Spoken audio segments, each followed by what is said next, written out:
ఈ రోజు మనం మ్యాంగో మార్కెట్ లో ఉన్నాం. ఎందుకంటే ఎండాకాలం అంటే అందరికి గుర్తొచ్చేది మామిడికాయ పచ్చడి.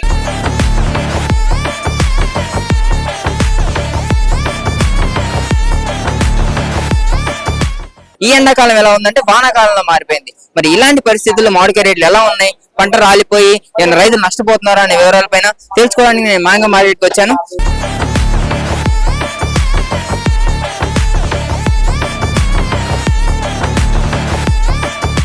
నా దగ్గర 5 రకాల మామిడికాయలు ఉన్నాయి అన్న. ఒక్కొక్కటి ఎక్స్ప్లెయిన్ చేయండి, ఏవేవి ఏ పచ్చడికి బాగుంటాయో. ఆవకాయకి ఉన్నాయి, మాకాయకి ఉన్నాయి, రెండుకి ఉన్నాయి. కానీ మాకాయకి పెడతలేదు, ఎండా రావట్లేదు కదా, కాయలు గిరాకీ ఎక్కువ లేదు, ఏం లేదు, చాలా ప్రాబ్లం అవుతుంది. ఈ వర్షాలు పడి చాలా ప్రాబ్లం అవుతుంది. ఎండాకాలంలో వర్షాలు పడితే పచ్చడి పెట్టారు ఎవరు. అదే చాలా గిరాకీ కూడా డల్ గా ఉంది, చాలా గిరాకీ. నేను అదే అనుకుంటున్నాను, చాలా వరకు రైతులకు కూడా పన్ను నష్టం జరుగుతుంది. కాయలన్నీ కింద భూమి పాలైపోతాయి. కింద అమ్మని వాళ్ళు మీకు అమ్మలేరు, మీరు ప్రజలకు అమ్మలేరు. లాస్ అది పచ్చడికి పనికి రావు అసలు. నంబర్ 1 కాయలే పచ్చడికి పనికి వస్తారు. ఇది ఉన్నాయి, మన నంబర్ 1 కాయలు ఉన్నాయి, కానీ గిరాకీ లేదు. అట్లా గిరాకీ రావడం అన్న. నేను చూసినంత వరకు మన లావు రసాలు ఉంటాయి కదా, వాటితో పచ్చడి పట్టడమే చూసాను. కానీ ఇక్కడ చాలా రకాల మామిడికాయలు ఉన్నాయి. ఇవన్నీ కూడా పచ్చడికి సంబంధించినవి అంటున్నారు. జలాల్ కాయలు, విజయవాడ కాయలు నంబర్ 1 ఉంటాయి. జలాల్ కాయలు ఉన్నాయి. ఈ నాటకాయలు ఉన్నాయి, అవి తెల్ల గులాబీ ఉంది. ఒక్కొక్క కాయలు గురించి ఎక్స్ప్లెయిన్ చేయండి. అన్ని పచ్చడికైనా వాడేది ఇవి? అన్ని పచ్చడికే వాడాలి. అన్ని పచ్చడికాయలే తీస్తారు, మనం వేరే కాయలు తీసుకురావు. పండుగ అట్లా కాయ తీసుకురావు, నంబర్ 1 క్వాలిటీనే తీసుకొస్తారు మనం. అన్న ఇప్పుడు ఒక్కొక్క ఎక్స్ప్లెయిన్ చేయండి, ఏ కాయలు ఏ షేప్ లో ఉంటాయి, ఏంటి వాటి వాటి ప్రత్యేకతలు ఏంటి, అంటే పులుపు ఎక్కువ ఉంటాయా కొన్ని కాయలు, అలా వాటి వాటి ప్రత్యేకతల గురించి కొంచెం చెప్పండి ఆడియన్స్ కి. అయితే పులుపు ఎక్కువ ఉంటాయి అన్న. కాయ పచ్చడి సంవత్సరం నంబర్ 1 ఉంటుంది. ముక్క సంవత్సరం మొత్తం గట్టిగా ఉంటాయి. ఇదైతే తెల్ల గులాబీ కొంచెం పులుపు తక్కువ ఉంటాయి, మీడియం ఉంటాయి. కొంచెం వాళ్ళు మీడియం వేసుకుంటారు. చాలా మంది పులుపు ఎక్కువ కావాలంటారు. అట్లా అన్ని రకాల గిరాకు వస్తారు కదా, దాని గురించి అన్ని రకాలు పెట్టాలి ఉంటాయి. ఇవి జలాల్ కాయలు ఉన్నాయి, అది గ్యారంటీడ్ కాయ ఉంటాయి, నంబర్ 1 కాయలు ఉంటాయి. ఎక్కువ చాలా మంది తీసుకుంటారు ఈ కాయలు. బాగుంటాయి అన్న పచ్చడికి, ఆవకాయకి సంవత్సరం గ్యారంటీ ఉంటాయి. ఇవి ఇవేం కాయలు చాలా చిన్నగా ఉన్నాయి. ఇది చిన్న రసాలు ఉన్నాయి. ఓకే, చిన్న రసాలు ఇవి, కానీ చిన్న రసాలు ఉన్నాయి. ఇది కూడా ఆవకాయకి పీచు నారా ఉంటాయి, కాయ బాగుంటాయి. ఈ కాయ కొంచెం ఇది మన ఎలా ఉందంటే ముంత మామిడికాయ టైప్ లో ఉంది. ఇవి కూడా పచ్చడికేనా? పచ్చడికి కానీ పులుపు తక్కువ ఉంటాయి. ఇది రుమానికాయ. రుమానికాయ అంటే పులుపు తక్కువ ఉంటాయి కొద్దిగా. ఎలా ఉంది వ్యాపారం, ఎలా నడుస్తుంది? వ్యాపారం చాలా డల్ గా ఉన్నాయి. ఇలా శనివారం సండే సాటర్డే ఇలా ఇక్కడ ఫుల్ గిరాకు ఉంటాయి. కానీ వర్షాలు పడుతుంది, మొత్తం ఎండ రాలే కదా, గిరాకు రావట్లేదు, పబ్లిక్ రావట్లేదు. అట్లా పోయిన సంవత్సరంతో పోలిస్తే ఈ సంవత్సరానికి ఎలాంటి మార్పులు వచ్చాయి వ్యాపారంలో? చాలా డల్ గా ఉన్నాయి. పోయిన సంవత్సరం మంచిగానే ఉన్నాయి, కానీ గిరాకులు ఈ సంవత్సరం లేవు. గిరాకు ఎక్కువ, చాలా డల్ గా ఉంది. కస్టమర్లు కూడా ఇష్టపడలేదు. చాలా ఫుల్ గిరాకు ఉంటాయి మనకి ఈ టైంలో, కానీ గిరాకు పబ్లికే రావట్లేదు. అట్లా వర్షాలు పడుతుంది కదా, మొత్తం ఎండ వస్తేనే గిరాకు వస్తాయి ఇక్కడ. అన్న ఇప్పుడు ఏ మామిడికాయలు ఎంతెంత రేట్లు ఒకసారి చెప్పండి. ఇది 10 రూపాయలు, ఇది 15 రూపాయలు అన్న. ఒక్కొక్క 10-15 రూపాయలు. ఈ పెద్ద కాయలు 40 రూపాయలు 30 రూపాయలు ఉంటాయి. జలాలు 40 రూపాయలు 30 రూపాయలు ఉంటాయి. ఇది కొద్దిగా పెద్ద సైజ్ ఉంటాయి కదా, కొద్దిగా రేట్ ఎక్కువ ఉంటాయి. ఇది 10 రూపాయలు 15 రూపాయలు, ఇది 20 రూపాయలు 25 రూపాయలు 20 రూపాయలు అట్లా సైజ్. కొనుక్కునే వాళ్ళు ఎలా కొంటారన్నా? 30 కాయలు 40 కాయలు అలా తీసుకుంటారా? మినిమం అయితే 20 కాయలు తీసుకున్నారు గిరాక్. 20 నుంచి 30 ఎక్కువ, 50 అయితే పెద్ద గిరాక్. అన్న ఎన్ని ఇయర్స్ నుంచి చేస్తున్నారు వ్యాపారం? నేనైతే 20 సంవత్సరం నుంచి చేస్తున్నా ఇక్కడే రైతు బజార్ లో. ఓన్లీ మ్యాంగోసా ఇంకా ఇతర కూరగాయలు కూడా? మ్యాంగో మొత్తం ఎవ్రీ సంవత్సరం మొత్తం దొరుకుతాయి మన దగ్గర.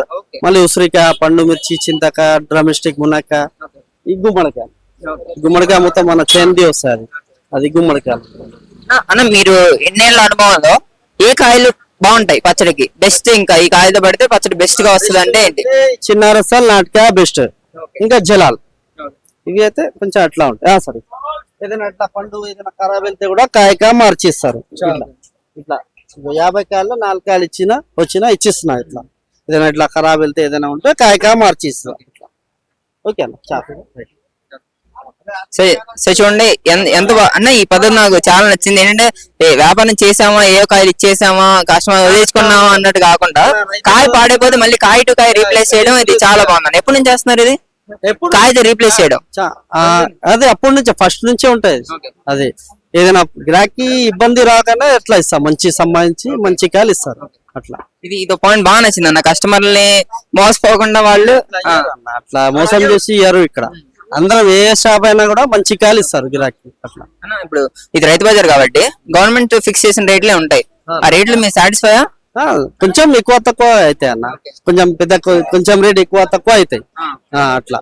కానీ గిరాకీ తెలుసుంటాయి ఏ కాయ ఏ రేట్ ఉంటాయి ఏ రేట్ అవి అట్లా ఉంటాయి అన్న. అన్న, కాయలు పచ్చడికి అందరు నాటుకాయలే అడుగుతారు కదా, ఎందుకంటే మందులు అవి కొడితే పాడైపోతాయని అపోహ ఉంది కదా, నిజమేనా? ఏ దీనిపైన మందులు ఏమి ఇయ్యరన్న, అన్ని నాటుకాయలు Natural ఉంటాయి. ఇది ఏదైనా కానీ నాచురల్ ఉంటాయి. చెట్టు నుంచి దింపుతారు, సంచి నింపుతారు, తీసుకొస్తారు అంతే. మందు గిందు ఏం కొట్టరు దీనిపైన. అదే పండుకి మందు వేయచ్చు, అది కానీ పచ్చికాయలకి ఎవరు ఇయ్యరు మందు. కస్టమర్లు అడుగుతున్నారు పర్టికులర్ నాటుకాయలు ఏమైనా ఇవి మందులు ఏమైనా కొట్టారని. ఏమన్నారు, పచ్చికాయకి అడగవు, పండుకాయకి అడుగుతారు. ఇది ఇప్పుడు ఎట్లా అంటే ఈ కాయల నుంచి నీకు ఇది జలాల కాయలకి గిరాకీ ఎప్పుడు ఏ కాయలు పెడతారో ఆ కాయల పేరు తీసుకొచ్చి ఆ కాయలే కావాలని అంటారు అట్లా. నాటకాయలు పెట్టే వాళ్ళు నాటకాయలు పెట్టారు, తెల్ల గులాబీ పెట్టిన వాళ్ళు తెల్ల గులాబీనే పెట్టారు, జలాలు పెట్టిన వాళ్ళు జలాలు పెట్టారు. అన్న, మీరు ఎలా కొంటారు? టన్నుల లెక్క కొంటారా? ఎలా కొంటారు? ఎక్కడి నుంచి తెస్తున్నారు కాయలు మీరు? ఇప్పుడు ఇది కాయలు, ఇది జలాల కాయలు ఆంధ్ర నుంచి వస్తాయి, విజయవాడ నుంచి వస్తాయి. ఇది నాటకాలు, ఇది తెల్ల గులాబీని మన లోకల్ శంకర్పల్లి, జరాబాద్, వికారాబాద్, మహబూబ్ నగర్ సైడ్ అక్కడ నుంచి వస్తారు. టోటల్ ఉంటాయి కదా, అక్కడ నుంచి బ్రోకర్ ఉంటాయి. మన దగ్గర ఈ కాయలు ఉన్నాయి పంపాలి అట్లా. మనకు కూడా కొంచెం టోటల్ నుంచి వస్తారు అంతే. ఎంత క్వాంటిటీలో పర్చేస్ చేస్తారు మీరు? మేమైతే డైలీ మనకి 10-15 బస్తాలు వస్తాయి అట్లా, బస్తాల్లాగా వస్తాయి. అంటే ఎంత ఉంటది అన్న బస్తా రేటు? గిరాక్ బట్టి రేట్ ఉంటాయి వాళ్ళకి కూడా. గిరాక్ ఆర్డర్ ఫుల్ గా వస్తే రేట్ కొంచెం జంప్ అవుతాయి, గిరాక్ లేనా ముందు డౌన్ గా ఉంటాయి. ఇవాళ 2000 అయినా అనుకో, గిరాక్ ఏమి లేవు, రేపు గిరాక్ లేవు, 1500 అవుతాయి. గిరాక్ ఫుల్ గా ఉంటే అదే సంచి 3000 అవుతాయి. అట్లా ఉంటాయి. ఒకటే రేట్ ఉండవు, ఎక్కువ తక్కువ అయితే ఉంటాయి అట్లా. అదే మార్కెట్ బట్టి మారుతూ ఉంటది. ఎంత సంపాదిస్తారు మీరు నెలకి? నెలకి అది గ్యారంటీ ఉండవు అన్న. ఇలా కానీ యావరేజ్ గా రోజుకి కానీ నెలకు కానీ ఎంత రావచ్చు? మనకి 2000, 1500, 3000 అట్లా అట్లా జీతం ఉంటాయి, మన రెంట్ ఉంటాయి, పిల్లగాలు ఉంటాయి, అట్లా అన్ని ఉంటాయి. మన తిండి పెట్టాలి, జీతం అతనికి, నాస్టా, టిఫిన్, లంచ్ అన్ని పెట్టాలి ఉంటాయి, అన్ని ఖర్చు అన్ని పోయి మనకి 1000 రూపాయలు, 1200, 1500 అట్లా వస్తాయి. నెలకు 30,000, 30,000-40,000 వస్తాయి మనకి అంతే. కష్టం ఇంకా ఇది 14 గంటలు 15 గంటలు కష్టం పడాలి అన్న. పొద్దుగాల 5 గంటల నుంచి వచ్చినా అనుకో మనం రాత్రి 8-9 అయితే ఇంటికి పోయాలి.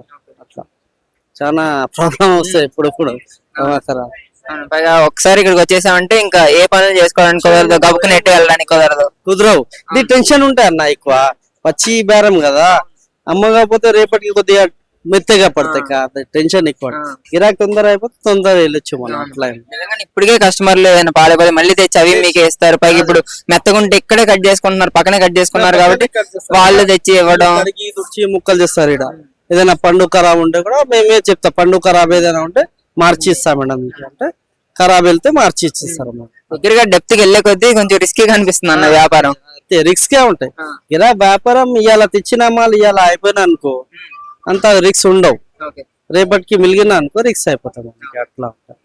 అలా సగం కాయలు ఖరాబ్ అవుతాయి, మొత్తం గ్రేడింగ్ చేయాలి, దాంట్లో గ్రేడింగ్ చేసి తీసి మళ్ళీ కుప్పలు పెట్టి 10-20 రూపాయలు కుప్పలు పెట్టి అమ్మాలే ఉంటాయి. వాళ్ళు పప్పు చట్నీ ఏదైనా చేస్తారు అట్లా.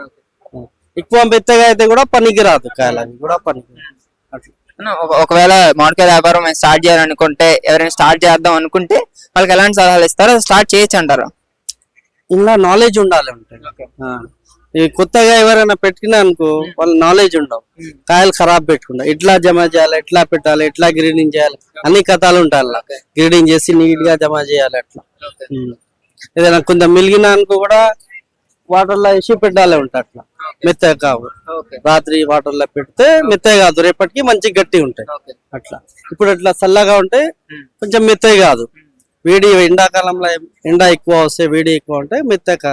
ఇంకా లాస్ట్ క్వశ్చన్, ఓవరాల్ గా ఈ సంవత్సరం వ్యాపారం పట్ల మీరు ఏం చెప్పాలనుకుంటున్నారు? ఈ సంవత్సరం అయితే బిజినెస్ ఏమీ లేదు అన్న, సరే పోయిన అప్పుడు సంవత్సరం లాగా ఇప్పుడు లేదు. ఈసారి కాయ వర్షాలు పడి గిరాక్ మైండ్ లా ఏమొస్తున్నా మంచి కాయ రావట్లేదు, ఏదో వస్తే గిరాక్ రావట్లేదు.